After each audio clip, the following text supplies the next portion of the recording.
I was thinking about the creative process and how difficult it is to maintain momentum at times and to feel like you're making progress and to not get discouraged.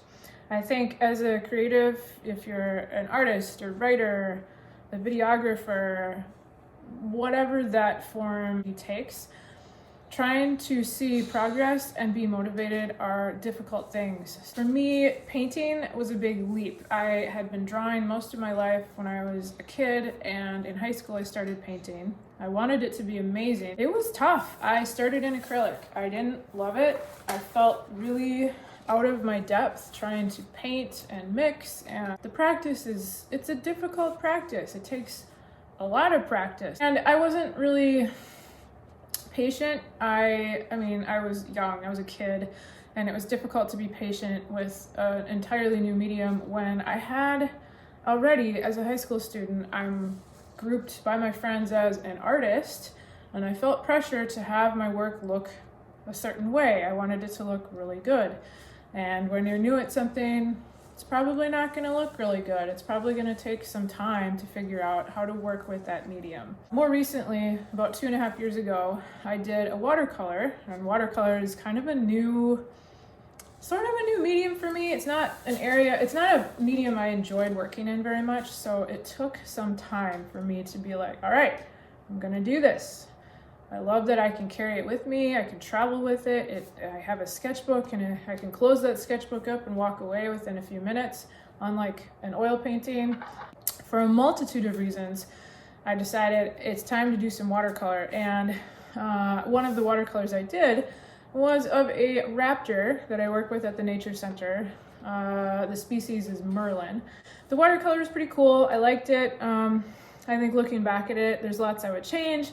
I could probably do a better job with it now, but it's a snapshot in time. It's where I was at, and I appreciate it for what it is. From that watercolor, I started working on this canvas, but it looked totally different. It was laid out very similar to the watercolor, but the watercolor was small, 6x9, and this is a, 12x16 canvas. And when you change sizes, you have to kind of play around with reimagining the entire layout.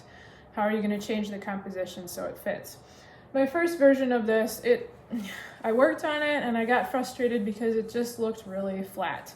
I was much more enamored with the watercolor, and that's sometimes the case. Sometimes it's just not a good idea for what you're transferring. But in this case, I turned the canvas to the wall for the better part of 2 years, probably. Left it, let it sit, and then when I looked back at it, about a month ago, I was like, I think I'm ready to give this another go. I'm ready to try this again. So it's still the same concept. It's still based off of that watercolor, but I did some more drawing. I kind of played around with the placement, the composition, and I did that in charcoal so I could easily change what I had put down. And then this is my first layer of paint. So right now, it's very dark and I want to amp up some contrast. I want to make the tree right behind this guy. This is my Merlin. But I want that tree to be a little bit more a part of the story. Play around with areas of light and dark to make this a more interesting painting. A couple things I've had to just accept. As an artist, I am not very patient. I like to do artwork, paintings all at once. I really enjoy plein air work. And sometimes it's difficult to bring that energy into the studio and to maintain some interest and momentum with a painting that is going to occur over many sessions. For this one of my goals is just to be patient, work on it when I have time, put it away. And acrylic also, it's kind of a challenge for me. I have more experience at this point with oil painting, and acrylic. It's interesting to loop back to acrylic now after working in watercolor. Watercolor actually dries fairly quickly, especially when I'm working outside. So working in acrylic, I was like, you know what? This isn't so bad.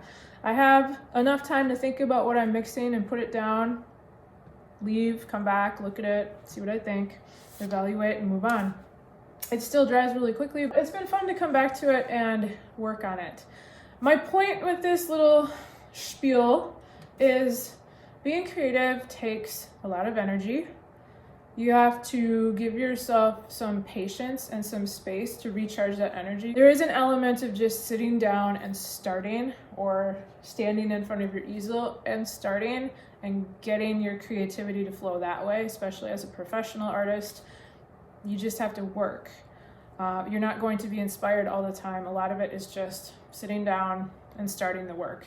And often inspiration or your direction will kind of unfold and become clear to you at that point. So patience and space to recharge. Also, patience with where you're at. I had an instructor who told me that the vision that you have for an artwork in your head is often about 10 years ahead of your skill level, which could either sound incredibly depressing, but I actually felt like it was very encouraging because it gave me permission to be like, oh, yeah, I have this amazing vision for what I want for this painting, and I don't know how to execute it, how to make it happen. I just have to you just have to continue to work on your skill level and start applying that to some of those ideas. So the creative process needs patience. And I've started talking about painting any of the media: pastel, oil, acrylic, casing, watercolor, ink, drawing. All of these it's a lifetime sport. It's something that you're going to continue working on and improving in as long as you're giving it energy. So my words of encouragement for those of us working in this area is be patient. Look back at your previous work because you will see progress, whether you've been working for 6 months, 10 years. Look back and appreciate where you were and where you are now, and then give yourself some time and space to recharge. I hope that helps. Being a creative is challenging and exciting and rewarding, and enjoy the process. That's kind of what draws us back, right? We enjoy what we're doing. I'll keep you posted with this when I get a few more layers on it. I will share it again, and thanks for listening. Hope you enjoyed this little chat, and I will talk to you again soon. Bye.